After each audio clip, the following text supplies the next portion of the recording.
अस्सलाम वालेकुम my dear viewers, welcome to my channel. Biscuits बनाएंगे आप भी अगर मेरे साथ तो बड़े ही आपको मज़ा आने वाला है। बहुत ही ज़बरदस्त रेसिपी है। ना तो इसके अंदर अंडा यूज़ हो रहा है और ना ही बटर, लेकिन उनके बगैर भी ये इतने कोई ज़बरदस्त खस्ता बिस्किट्स बनेंगे। ये ज़रा देखें,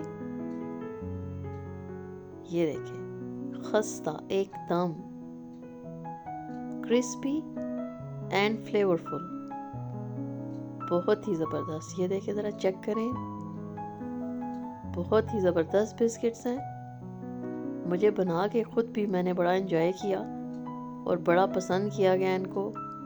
ज़बरदस्त हैं, टेस्ट में तो लाजवाब हैं। तो ये बनेंगे किस तरह से जी? ये देखें जी, देसी घी इसके अंदर जा रहा है, तकरीबन 1 कप। शुगर जाएगी इसके अंदर पौना कप। कप्स में मैं आपको बता रही हूँ ताकि आपके लिए भी आसानी हो जाए।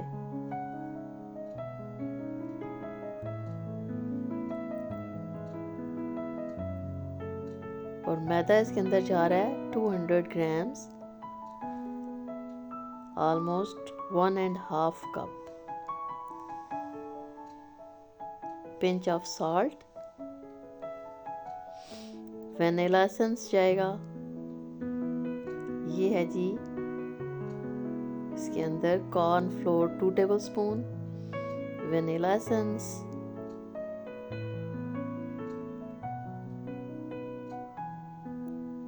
बेकिंग पाउडर इसके अंदर जा रहा है 1 तकरीबन लेवल टीस्पून। इन सब चीज़ों को आपने मिक्स कर लेना है।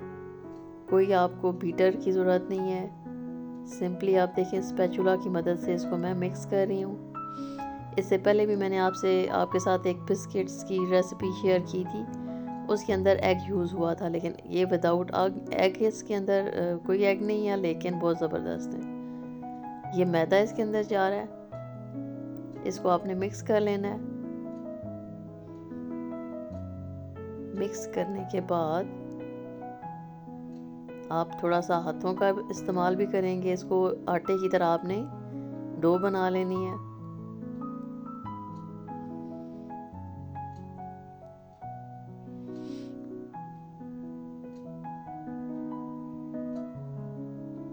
बिल्कुल भी इसके अंदर टाइम ज़्यादा नहीं लगना, 15 मिनट्स में ऑलमोस्ट ये सारा प्रोसीजर इसका हो जाता है। और थोड़ी देर के लिए आपने इसको फ्रिज में रखना है बनाने के बाद। उसके बाद आपने बिस्किट्स को कट करना है।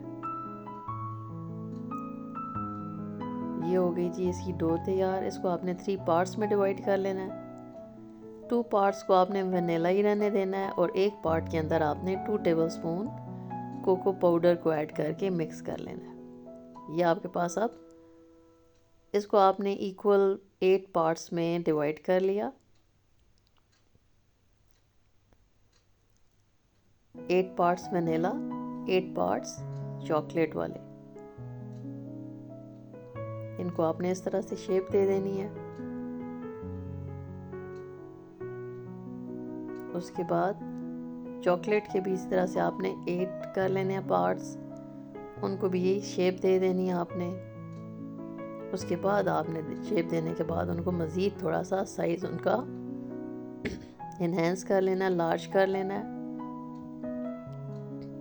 और आपने नीचे कोई भी शॉपिंग बैग या कोई भी, ये जैसे मेरे पास पराठों के लिए मैंने काट के रखे होते हैं, वो मैंने यूज़ कर लिया है। इस तरह से आपने उनको आपस में जॉइन करते जाना है।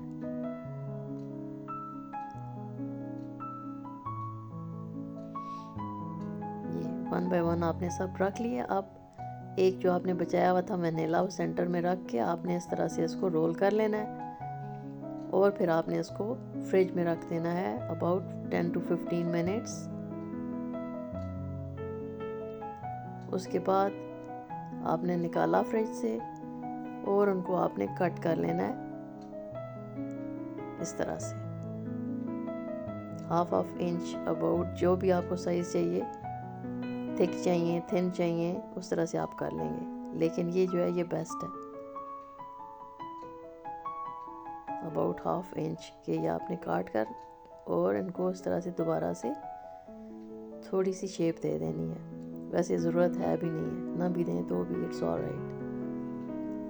इसके बाद आपने एक ट्रे लेनी है, उसके नीचे आपने थोड़ा या तो बटर पेपर रख लें और या फिर ऑयल लगा लें और फिर आपने इनको इस तरह से रख के 15 to 20 मिनट्स आपने इसको बेक कर लेना है और आपके ज़बरदस्त बिस्किट्स बेकरी से भी ज़्यादा अच्छे रेडी हो जाएंगे। मैंने ये बिस्किट्स बनाए थे अपनी कज़न के लिए और वो कह रही थी कि तहज़ीब को भी पीछे छोड़ते हैं, इतना ज़बरदस्त इनका टेस्ट था, उनको बहुत ज़्यादा पसंद आए थे। मज़ीद बिस्किट्स की रेसिपीज़ भी अगर आप चाहते हैं तो मैं आपके साथ शेयर करूँगी, मेरे प्लान में हैं भी। बहुत ही ज़बरदस्त रेसिपीज़ हैं। आप बना के बिस्किट्स आप घर में रख सकते हैं, टाइट जार में गेस्ट को सर्व कर सकते हैं, बच्चों को लंच में दे सकते हैं और बिल्कुल हेल्दी, साफ़ सुथरा, घर में बनी हुई चीज़।